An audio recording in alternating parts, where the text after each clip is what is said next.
Welcome back. I'm John, and today we should be wrapping up the install for the Speedway Motors front subframe and all the parts that came with it. That consisted of the subframe itself, the upper and lower control arms, and the steering rack, as well as the spindles and the anti-sway bar that we'll be putting in today. It did not come with the springs and shocks that we put in on the last episode, but they're still required for installation. So let's go ahead and get working on it.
Okay, so I was able to get the spindles in with the ball joints on the top and bottom and get the castle nuts on with the cotter pins. I also put the steering arms on and attached the spindles to the steering rack using the tie rods. I was able to get the cotter pin in with the castle nut just using hand pressure on the passenger side. I wasn't able to do that here on the driver's side, but that's fine. I know once I get the tires on and everything, I'm going to have to do a little bit better alignment than this. So I'm keeping everything loose so I can take this all back apart without having to get out the pickle fork and start banging on things to split it up. Next up, we're going to have to put the anti-sway bar in, and that's going to require some trimming of the inner fender wells since the original car did not have an anti-sway bar. Additionally, this one from Speedway Motors is kind of odd because the anti-sway bar actually mounts on top of the subframe instead of below it like you would normally see in a car. So let's get through that now.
Okay, so I got in here with the grinder again and just kind of took off this edge to help the anti-sway bar have a little bit better chance to clear the frame. It still hits if it travels too much, but that's just the way it is. And then I cut this inner fender well upwards a bit to allow this bar to travel up and down with the suspension. Obviously it's as far down as it can possibly go right now. There's no weight on the suspension, no tire on it or anything.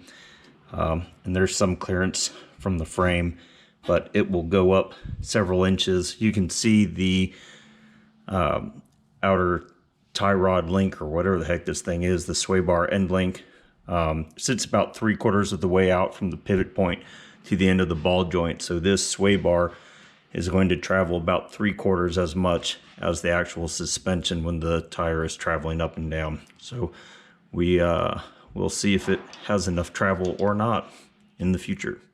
Okay, so we're finally complete on the install of the Speedway Motors front subframe for the, I think this goes for 68 through 74 Nova. I'm not sure. I'll put it up on screen maybe. Anyway, all in all, a fairly easy install. If I had kept this thing as it came from the factory, just bare, no paint, no powder coat, it would have fit together very easily. The issue is just about nobody's going to put this thing in bare because it is going to rust like crazy. Matter of fact, it started rusting in my garage in the like 2 months I had in my garage before I got it powder coated. So it would be nice if Speedway Motors left some tolerance for paint or powder coating, just so it wasn't such a pain to put this thing together with some sort of coating material on it. Additionally, I did have some issue with the fitment of the anti-sway bar here. I'm having a hard time believing I'm going to be able to get full suspension travel with the way this thing sits.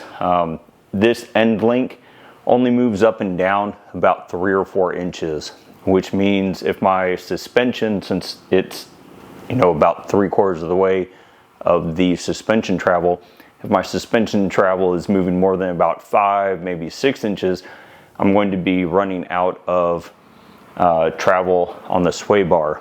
And it's going to have the first issue with where this bolt hits the frame down here. I ground it down a little bit, and I'm probably going to come back and cut off that bottom 1/4 inch or so just to give myself as much travel as I can.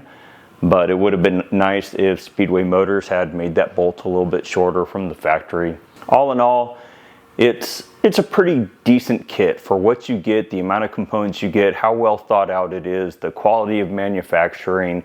I would definitely recommend this kit. There are a couple other options I covered in my first episode about this kit. Detroit Speed has a Nova Camaro subframe.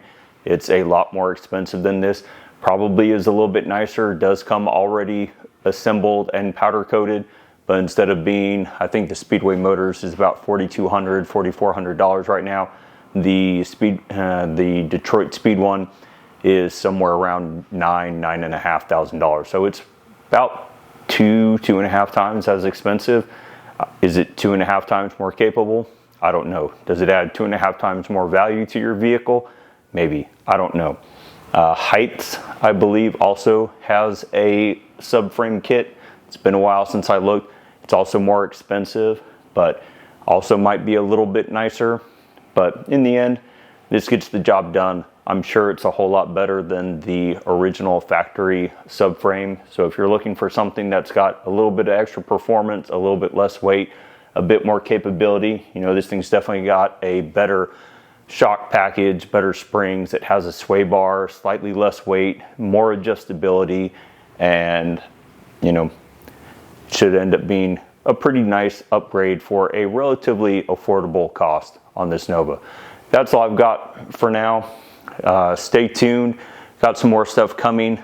I've got a rear differential that I got from Redbird Speed. It's going to be a 12-bolt Eden True Track. That's going to be replacing the 12-bolt Posi-Track that I have in the back of this thing right now. And then I also have some Ride Tech subframe connectors and 4-link rear end to replace the leaf spring suspension that goes in here. So Stay tuned, more to come.